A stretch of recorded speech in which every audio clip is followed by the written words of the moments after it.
વડોદરા શહેરના સમા વિસ્તારમાં નર્મદા કેનાલ પર સલામતીના સાધનો વગર મજૂરો અને કામદારો જીવના જોખમે સોલાર પ્રોજેક્ટનું કામ કરી રહ્યા છે, જેને લઈને અનેક સવાલો ઉઠવા પામ્યા છે। નર્મદા નિગમ દ્વારા વડોદરા શહેરમાં સમા કેનાલ પર સોલાર પેનલ લગાવીને ઉર્જા બચાવવાનો પ્રોજેક્ટ પ્રશંસનીય છે, પરંતુ આ પ્રોજેક્ટ પાછળ જે રીતે સુરક્ષાના નિયમોનું ઉલ્લંઘન થઈ રહ્યું છે તે અત્યંત ચિંતાજનક છે। કોન્ટ્રાક્ટરની ઘોર બેદરકારી અને નર્મદા નિગમની આંખ આડા કાન કરવાની નીતિને કારણે શ્રમિકોના જીવ તાળવે ચોંટ્યા છે। કેનાલ પર ઊંચાઈએ અને પાણીના પ્રવાહની ઉપર કામ કરવાનું હોવા છતાં શ્રમિકો પાસે હેલ્મેટ, સેફ્ટી બેલ્ટ કે લાઈફ જેકેટ જેવા અનિવાર્ય સાધનો જોવા મળતા ન હતા। વધુ નફો કમાવાની લાલચે કોન્ટ્રાક્ટરો મજૂરોને પાયાની સુરક્ષા સુવિધાઓ આપ્યા વગર જ જોખમી કામ કરાવી રહ્યા છે। પ્રોજેક્ટની દેખરેખ રાખવાની જવાબદારી નિગમના એન્જિનિયરો અને સુપરવાઇઝરોની છે। શું આ અધિકારીઓ કોઈ મોટી હોનારતની રાહ જોઈ રહ્યા છે? કેમ સાઇટ વિઝિટ દરમિયાન આ બેદરકારી તેમને દેખાતી નથી? જો કોઈ શ્રમિક પગ લપસવાના કારણે કેનાલના ઊંડા પાણીમાં ખાબકે તો તેની જવાબદારી કોની? નિગમની કે કોન્ટ્રાક્ટરની? શું માત્ર વળતર આપી દેવાથી કોઈનો જીવ પાછો આપી શકશે?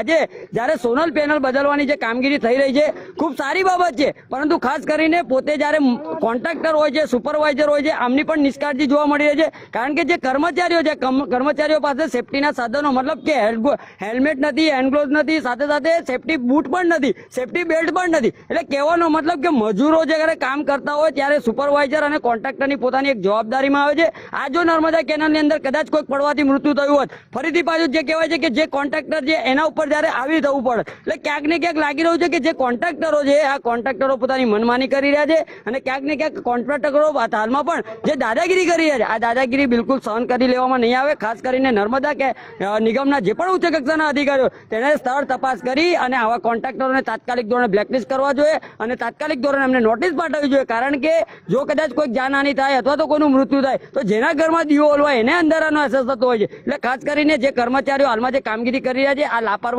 દાખવી રહ્યા છે, ત્યારે આ લાપરવાહી સામે તાત્કાલિક ધોરણે અહીંયા આગળ સ્થળ તપાસ કરી અને આવા કોન્ટ્રાક્ટરો પર તાત્કાલિક ધોરણે નોટિસ આપવી જોઈએ તેવી અમારી માંગ છે। ક્યાંક ને ક્યાંક પોતાના જીવના જોખમે મજૂરો કામગીરી કરતા હોય તો શ્રમ રોજગાર મંત્રીએ પણ આના ઉપર ધ્યાન આપવું જોઈએ અને TNN ન્યૂઝના માધ્યમથી અપીલ છે કે ગુજરાતના મુખ્યમંત્રી, ગૃહમંત્રી સાથે સાથે શ્રમ રોજગાર મંત્રીએ પણ આના ઉપર ખાસ જાત તપાસ કરવી જોઈએ અને આવા અધિકારીઓ હોય સાથે સાથે જે આવા કોન્ટ્રાક્ટરો હોય આ તમામ લોકો પર લાલાક કરવાની જરૂર છે। ક્યાંક ને ક્યાંક જે તે સમય પર ડૂબી જવાથી મૃત્યુ થાય છે, ત્યારબાદ કોન્ટ્રાક્ટરો 2-5 લાખ રૂપિયા આપી અને સંતોષ વાળતા હોય છે। માનવતાની દ્રષ્ટિએ તાત્કાલિક ધોરણે નિરીક્ષણ કરી અને નિર્ણય લેવો જોઈએ તેવી અમારી માંગ છે।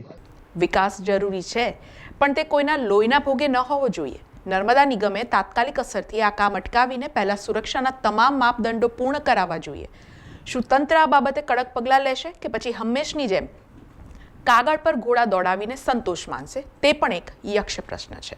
સમાચારોના સતત અપડેટ માટે TNN ન્યૂઝને YouTube પર સબસ્ક્રાઇબ કરી બેલ આઇકોન પ્રેસ કરો અને અમારી સાથે જોડાયેલા રહો Facebook, Instagram અને Twitter ઉપર।